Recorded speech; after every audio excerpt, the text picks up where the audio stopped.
नाल कटने से पहले सूतक नहीं लगता है, उसके बीच में जो दान दिया जाता है उस दान का बहुत बड़ा पुण्य होता है। और उसी के बीच में नंद बाबा ने सभी ब्राह्मणों को, सभी गोपियों को खूब सारा धन दिया और खूब आनंद हुआ। अब बाबा के आगे सभी ग्वाल वाला आ गए, बाबा से कह रहे हैं कि बाबा खूब सुंदर से तैयार हो जाओ, आज आपके घर लाला का जन्म हुआ है। बाबा को खूब सुंदर सजाते हैं ग्वाल वाला और बढ़िया से पगड़ी वगड़ी बांध करके तैयार कर देते हैं। अब नंद बाबा को ले जाकर के आईने के सामने खड़ा कर देते हैं। अब नंद बाबा की आयु 100 वर्ष की लगभग पहुंच रही है, लेकिन नंद बाबा इतने खुश हैं और ग्वाल वालों ने मिल करके उनको जरा सुंदर सजाया है। इस शीशे में देख करके नंद बाबा अपने आप को ही नहीं पहचान रहे हैं। कह रहे हैं, अरे ग्वाल वाला, हम तो इतने सुंदर लग रहे हैं, लग रहा है कि आज हमारा ब्याह हो जाएगा। कह रहे हैं जैसे लग रहा है कि तुमने ही मुझे दूल्हा बना दिया है। नंद बाबा बहुत खुश हैं। उसी बीच में सब जो है जिनके यहाँ जो है माखन मिश्री लेकर के आ रहे हैं, अब खूब नृत्य कर रहे हैं, खूब नाच गाना हो रहा है, बधैया बज रही है। अब नंद बाबा द्वार पर खड़े हैं। उसी समय ग्वाल आता है लेकर के दही ढेर सारी। अब वह नंद बाबा को देखता है तो नंद बाबा जो है छैल छबीले छोरा से दिख रहे हैं। आज बड़े बड़े खुशी के मारे वह दही का जो पात्र था नंद बाबा के ऊपर उड़ेल दिया। जय हो बलिहारी हो। अब जो है नंद बाबा बेचारे खूब सुंदर सजे हुए थे। अब जब दही का पूरा लेप उनके ऊपर गिर गया तो बोले, क्यों ये छोरा, ये तूने क्या कर दिया। अब छोरों ने सोचा कि कहीं खुशी के माहौल के बाद बिगड़ न जाए, तो छोरा कह रहे, अरे बाबा तो को नहीं पता, दही जब लल्ला घर में हुए तो दही से स्नान करने से बड़ी खुशी हुए, लल्ला को जो है बड़ी प्रसन्नता मिलती है। अच्छा, अब नंद बाबा को इतनी दही हिसाब से स्नान कराने लगे। नंद बाबा भी प्रसन्न है, ग्वाल वाला जो छोरा कह रहे यह बात सत्य है। बड़ी खुशी का आनंद हो रहा है। ब्रजबालाएं सब आ रही हैं। जो भी भगवान कृष्ण का दर्शन करने जाता है, खूब नंद बाबा सोना चांदी एक एक द्वार पर खड़े होकर के एक एक चीजों को बांट रहे हैं। आगे चांदी मिल रही है, उससे आगे सोना। अब जो चांदी को पहले तो जाते हैं बधिया लेने, तो चांदी जो लोग पा जाते हैं उनको पता, पहले तो चांदी भर लेते हैं, उसके बाद पता लगता है कि अगले वाले जो है द्वार पे वहाँ पर सोना बट रहा है, चांदी को वहीं फेंक देते हैं। उसके बाद सोने वाले जगह पे पहुँच जाते हैं, वहाँ से सोना ले लेते हैं। आगे पता चलता है कि वहाँ पर तो जो है हीरा मिल रहा है, सोने को वहीं पर फेंक देते हैं और हीरे के लिए दौड़ पड़ते हैं। जब हीरे वाले गेट पर पहुँचते हैं तो पता लगता है कि आगे तो मड़ियाँ मिल रही हैं। हीरे को वहीं पर छोड़ देते हैं और मड़ियों वाले द्वार पर पहुँच जाते हैं। अब वहाँ से मड़ियों को एकत्रित करते हैं। तब तक पता लगता है कि और महंगी वाली मड़ियाँ वहाँ पर आगे वाले द्वार पे मिल रही हैं। उस मड़ियों को वहीं पर छोड़ देते हैं। जो कीमती मड़ियाँ हैं उन मड़ियों के पास जाते हैं, उन मड़ियों को लेकर के अपने पास एकत्रित करते हैं। उसी समय पता चलता है कि उस वाले गेट के अंदर नंद नंदन भगवान श्री श्याम सुंदर बाके बिहारी की छटा को जैसे ही देखते हैं, सारी मणि सारा सोना चांदी सब भूल जाते हैं और जैसे ही नीलमणि भगवान का दर्शन करते हैं एकदम बेसुध हो जाते हैं। नील सरोवर हो नीलमणि नील नील धर श्याम।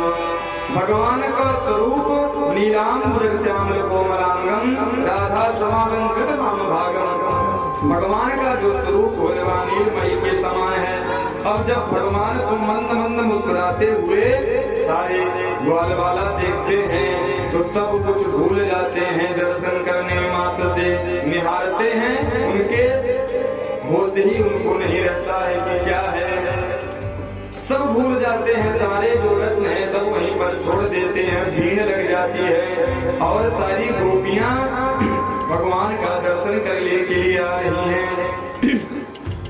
इधर भगवती मैया ने कंस को बता दिया था कि तुझे तो मारने वाला कहीं पर प्रकट हो चला है। कंस को पता लग जाती है, तुरंत पूतना राक्षसी को भेजता है कंस और कहता है कि जाओ 1 महीने के अंदर जितने भी बालक प्रकट हुए हैं उन बालकों का जो है तुम जा करके संहार कर दो, क्योंकि पूतना बाल घातिनी, पूतना जो है बालकों को ही मारती है, क्योंकि इसका नाम ही है पूतना, जिसको कोई पूत ना हो। अब पूतना जो है कंस से आज्ञा ले करके गोकुल चली आती है। यहाँ पर आती है तो सर्वप्रथम या क्या देखती है कि भगवान, अब जैसे वह तो मारने आए थे गोकुल में जितने भी बालक उत्पन्न हुए थे सबको, लेकिन जो सबसे ज्यादा आज भीड़ लगी हुई है वह नंद भवन के आंगन में लगी हुई है। अब जैसे ही इसको पता चलता है कि कहीं पर बधिया बज रही है, किसी को तो पूत हुआ है और मेरा नाम तो पूतना है, तो इस पूत को हम कैसे छोड़ सकती हैं। तुरंत पूतना ने सुंदर भेष बनाया और इतना सुंदर भेष बनाया कि और हाथ में कमल ले लिया। अब वह धीरे धीरे जो है अपनी मतवाली चाल से नंद भवन की तरफ बढ़ रही है। सभी ब्रजबाला, सभी गोकुल की जो है जो स्त्रियां हैं और ग्वाल वाला है, सब देख करके एकदम दंग रह जाते हैं कि इतनी सुंदर स्त्री, मानो ऐसा विचार करने लगते हैं कि लग रहा है कि स्वर्ग वैकुंठ से स्वयं साक्षात भगवती महालक्ष्मी पधार रही है गोविंद का दर्शन करने के लिए। अब जैसे ही आती है गोपी का भेष बना करके पूतना, यशोदा मैया देखती है, कहती है अरे यशोदा रानी बधाई हो, तुमको जो है अंतिम समय में लाला हुआ है, चौथे पन में तुझे लाला की प्राप्ति हुई है। अब यशोदा मैया सोचती हैं कि यह कौन है, अभी आज तक इससे पहले मैंने इसको कभी नहीं देखा है और यहाँ इतने जो है कॉन्फिडेंस से बोल रही है कि तुझको इतने दिन बाद लाला हुआ है। हो सकता है कि मुझे कहीं न कहीं आप पहचानती हो और अभी मैं कह दूं कि बहना मैंने तुझे पहचाना नहीं, तो ये बेचारी बुरो लग जाएगा इसको बात जो है और इसके मन में कष्ट होगा, कहेगी इनको जो है चौथे पद में लाला हुआ है, इसलिए जो है यह ऐसे पूछ रही है, पहचानना ही भूल गई है। यशोदा मैया कहती हैं कि जाओ बहन अंदर जाकर के लाला को अपना आशीर्वाद दे करके आओ। पूतना जाती है और पालने में भगवान कृष्ण लेते हुए हैं। अब जैसे भगवान कृष्ण को पूतना ने देखा कि पालने में कोई बालक सो रहा है, उस तरफ बढ़ने लगती है और भगवान कृष्ण ने देखा कि हमने तो अपना जो है अवतार इसलिए लिया है कि चलेंगे गोकुल में खूब आनंद से माखन मिश्री का भोग लगाएंगे, लेकिन यहाँ आते ही पूतना मौसी पधार गई है जो विष लगा करके आई है। अभी माखन का स्वाद तो चखो ना है, पहले लग रहा है विष का पान ही करना पड़ेगा। भगवान विचार ही कर रहे हैं, अपने दोनों नेत्रों को भगवान बंद कर लेते हैं और हरिम जगाम शरण मुक्तता गम शक्ति, भगवान विचार कर रहे हैं कि पूतना क्या है। पूतना अविद्या का स्वरूप है और भगवान जो है, भगवान के सामने कोई अविद्या टिक नहीं सकती है। संतों ने अपना इस पर विचार दिया है कि भगवान ने अपनी आंखों को क्यों बंद कर लिया, तो अपना अपना मत संतों ने दिया। कह रहे हैं कि पूतना जो है अविद्या का स्वरूप है। भगवान ने सोचा कि यदि मेरे नेत्रों की दृष्टि इसके ऊपर पड़ जाएगी तो उसकी जो अविद्या है वह नष्ट हो जाएगी। इसलिए भगवान ने अपने नेत्रों को बंद कर लिया और कहते हैं कि मानो भगवान दुष्टों का संहार करने के लिए धराधाम पर अवतार लिए हैं, तो प्रथम दुष्ट का संहार करने वाले हैं। इसलिए भगवान आंखें बंद करके मंगलाचरण कर रहे हैं और कह रहे हैं कि हम तो माखन मिश्री खाने के लिए यहाँ पर अवतार लिए हैं, विष पीने का तो मेरा कोई अभ्यास नहीं है। इसमें तो जो सबसे आगे हैं भगवान भूत भावन भोले शंकर बाबा हैं। तो आंखें बंद करके मानो भगवान शंकर का ध्यान कर रहे हैं कि बाबा हम तो यहाँ पर दूध और माखन को चखने के लिए आए हैं, तो इसलिए पूतना मौसी हमको सर्वप्रथम जो है विष का पान कराने वाली है। आप आकर के विष का पान कर लीजिए और हम दूध का पान कर लेंगे।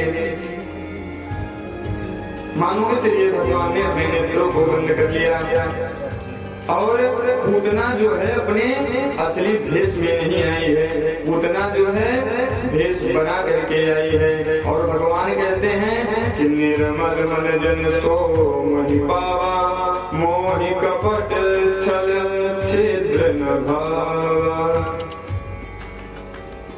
भगवान को कपट नहीं पसंद है और पूतना कपट वेश बना करके आई है।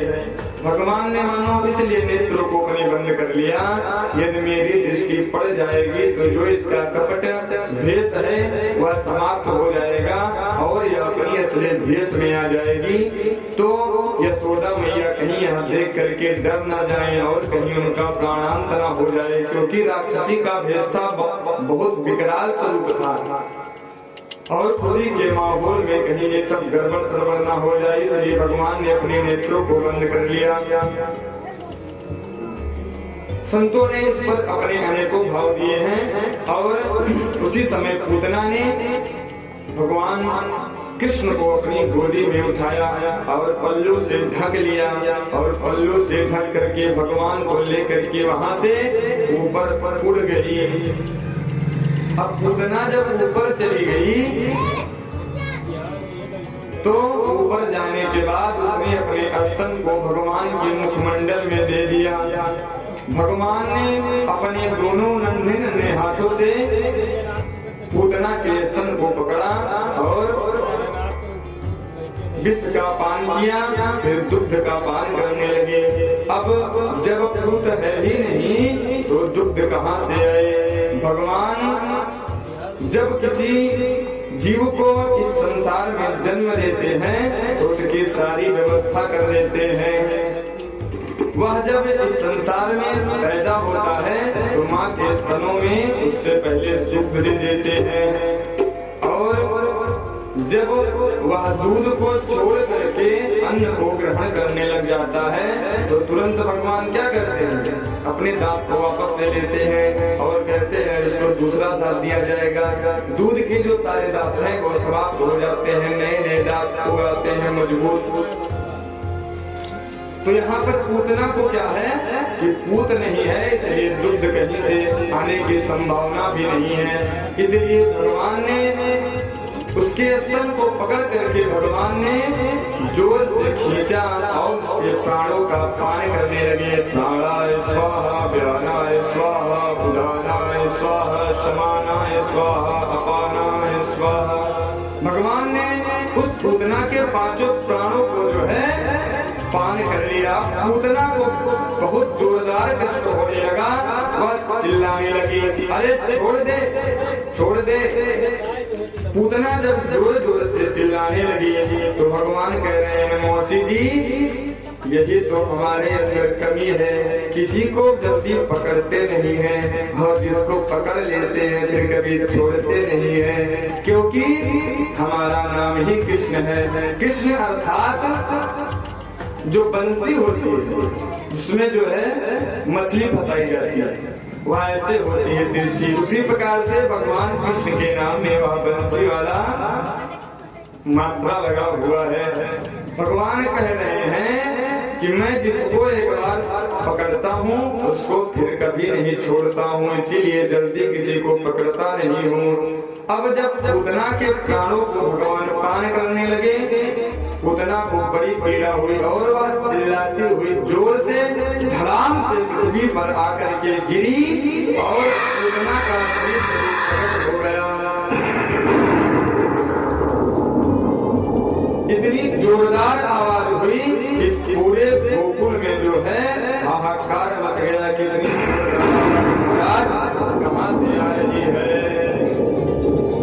पूतना के गिरते ही 6 कोस के जितने वृक्ष थे वह सब टूट करके नष्ट हो गए। इतनी लंबी चौड़ी महाराज पूतना थी। 18 किलोमीटर में जो है पूतना का शरीर था।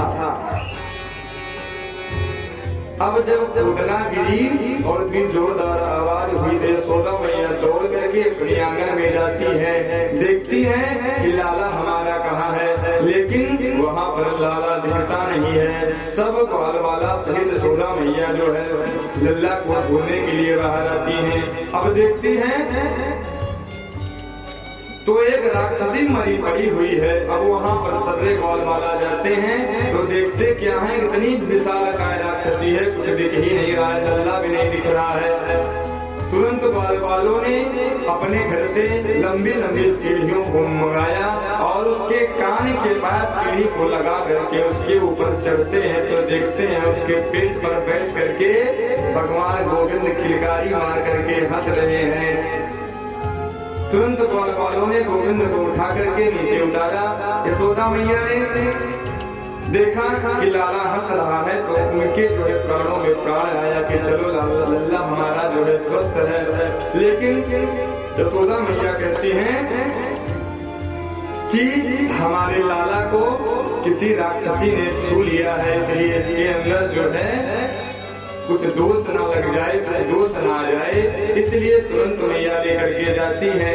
भगवान श्याम सुंदर को गोबर से नहलाती है। उसके बाद देसी गाय के पूंछ से भगवान को झाड़ फूंक करने लगती हैं। कहती हैं कि अजन्मा भगवान तेरे पैरों की रक्षा करें, मणि भगवान तुम्हारे भुजनों की रक्षा करें, यज्ञ भगवान दोनों जंघों की रक्षा करें, अच्युत भगवान कमर की रक्षा करें, हयग्रीव भगवान तुम्हारे पेट की रक्षा करें और हृदय की केशों रक्षा करें, वक्षस्थल की भगवान ईश रक्षा करें, कंठ की सूर्य। इस प्रकार से समस्त जो है शरीर में भगवान के ही नाम को लेकर के यशोदा मैया झाड़ फूक कर रही है। इंद्रियाणि ऋषिकेशः प्राण नारायणो वतुः श्वेतदीपपति चित्त मानो योगेश्वरो वतुः।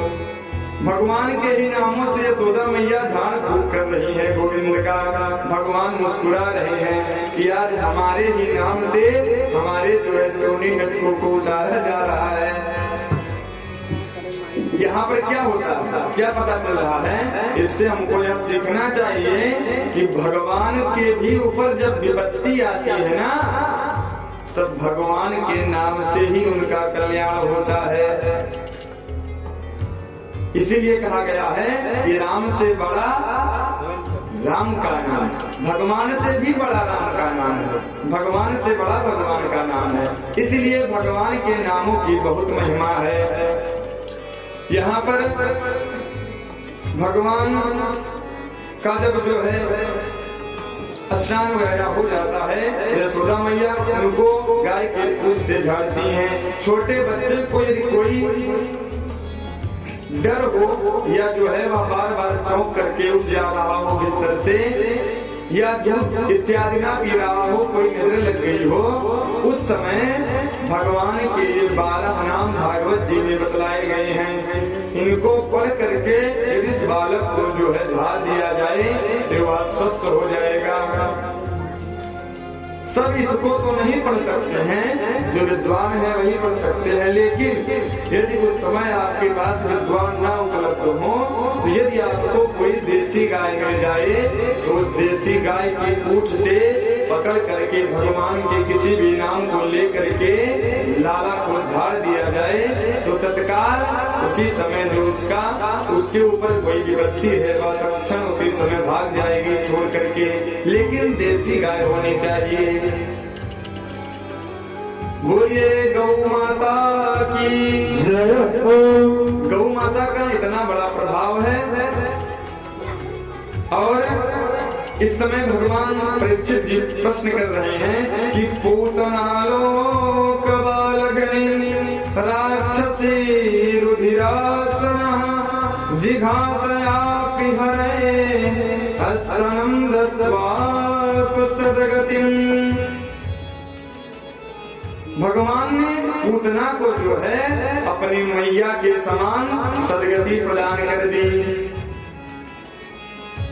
इतने बड़े शरीर की पूतना थी कि जब वो गिरी थी तो गोकुल का और मथुरा का जो रास्ता था वह बंद हो गया।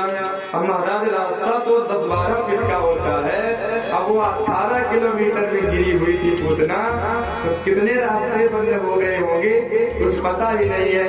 अब उधर नंद बाबा गए हुए थे महाराज कंस का कर देने के लिए, और वहाँ पर वसुदेव जी से मिलते हैं। तो वसुदेव जी को ऐसा मन में लगता है कि गोकुल पर कोई खतरा आने वाला है। जैसे ही वह नंद बाबा से मिलते हैं तुरंत कह देते हैं कि बाबा आप अब कंस का कर दे चुके हैं और हमसे भी मिल चुके हैं, अब जल्दी आप जाइए। मुझे ऐसा लग रहा है, मेरी ज्योतिष बता रही है कि आपके गोकुल पर कोई बहुत बड़ा संकट आने वाला है।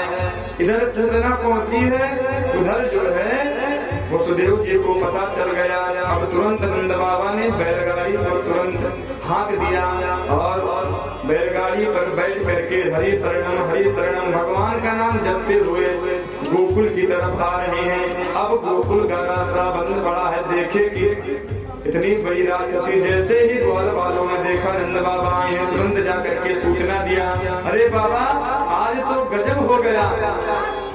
एक राक्षसी आई थी पूतना नाम की, उसने जो है लल्ला को उठा करके आकाश में लेकर उड़ गई, पर पता नहीं क्या हुआ। मुझे तो लगता है कि वह जैसे उठा करके भाग रही होगी, उसी समय किसी पत्थर से जोर से टकराई होगी और धम्मधी से गिर गई होगी। तो एक छोरा वहीं पर खड़ा था, बोला क्यों रे छोरे, यदि आप पत्थर से टकरा करके गिरती तो मुंह के बल ना गिरती, तो पीठ के बल गिरी हुई है। तो बोले हाँ भैया तू सही कह रहा है। नंद बाबा ने उसी समय ग्वाल वालों को आदेश दे दिया कि जाओ अपने अपने घर से आरे और कुल्हाड़ी को लेकर के आओ और पूतना के शरीर को काट करके छोटे छोटे टुकड़े कर डालो। उसके बाद इसका जो है जो वृक्ष में टूटे हुए हैं उसी में इसको रख करके जला दिया जाएगा। सबरे ग्वाल वाला जुट गए। अब जो है शरीर पूतना के शरीर को काट करके अनेकों जो है चिताओं पर रखा गया, उसमें आग लगाई गई। अब आग लगाते ही पूरे शरीर से बहुत सुंदर सुगंध आने लगी, पूरा जो है गोकुल सुगंध से युक्त हो गया। अब महाराज परीक्षित प्रश्न कर देते हैं सुखदेव भगवान से कि महाराज किसी व्यक्ति की जब शरीर जलती है तो उससे तो बहुत तेज की दुर्गंध आती है, महाराज पूतना के शरीर से सुगंध कैसी आ रही है? तो भगवान श्री सुखदेव जी महाराज वर्णन कर रहे हैं कि परीक्षित वह गोविंद का जो है स्पर्श पा चुकी थी पूतना, इसलिए उसके शरीर से सुगंध आ रही है। क्योंकि भगवान का स्पर्श होते ही जीव का जो है अंधकार पाप सब कुछ नष्ट हो जाता है, उसका शरीर भी दिव्य हो गया था, इसलिए आज उसके शरीर से इतनी अच्छी सुगंध आ रही है। पूतना जानते हैं कौन थी? किसी को पता है अगले जन्म में पूतना कौन थी? आप लोगों ने अभी परसों कथा सुनी। पूतना जो है जो महाराज राजा बलि थे उन्हीं की बेटी थी।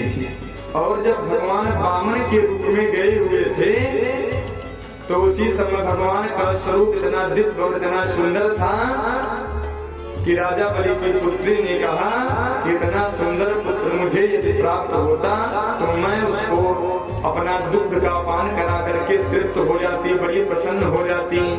भगवान तो सबके मन में रमण करने वाले हैं। भगवान ने कह दिया तथास्तु। लेकिन जब भगवान ने 3 ही पग में पूरी पृथ्वी को ऊपर के लोगों को नाप लिया, नीचे के लोगों को नाप लिया, तो उसी समय राजा बलि के पुत्री ने अपना विचार बदल दिया और कह रही है कि यदि मेरा पुत्र होता तो अपने स्तन में विष लगा करके इसको जहर पिला के मार डालती। भगवान ने उसको विष न कहा तथा तो तुम्हारी ये भी इच्छा पूरी हो जाएगी। आज वही पूतना का राक्षसी का स्वरूप धारण करके आई हुई है और गोविंद को अपने स्तन का पान कराती है। लेकिन भगवान ने विचार किया कि चाहे जो भी हो, लेकिन इसने जो काम किया है वो मेरी मैया वाला काम किया है, इसलिए इनकी सदगति मैं करूंगा। भगवान ने उसको अपना धाम दे दिया। क्योंकि भगवान क्या करते हैं, भगवान जीव को कर्म के बंधन में तो बांध रखते हैं कि जो कर्म करेगा उसी का फल मिलेगा, लेकिन उससे मुक्ति भी देते हैं और कहते हैं जो हमारी शरण को ग्रहण करेगा या जो हमारे लिए किसी भी भाव से आएगा, कुछ नहीं मान पा रहे हैं तो भगवान मुझे अपना दुश्मन भी बना ले रहे हैं, तब भी जीव का भगवान कल्याण कर देते हैं। पूतना चाहे जैसी भी थी पर भगवान के पास आई और भगवान ने उसके ऊपर अपनी कृपा में दृष्टि डाली। भगवान तो करुणा के सागर हैं। जब भगवान के समीप कोई जीव जाता है तो भगवान उसके ऊपर अपनी करुणा कर देते हैं और भगवान ने उस पूतना के ऊपर अपनी कृपा की, क्योंकि भगवान तो सबों के ऊपर कृपा करते हैं। कृपा की न हो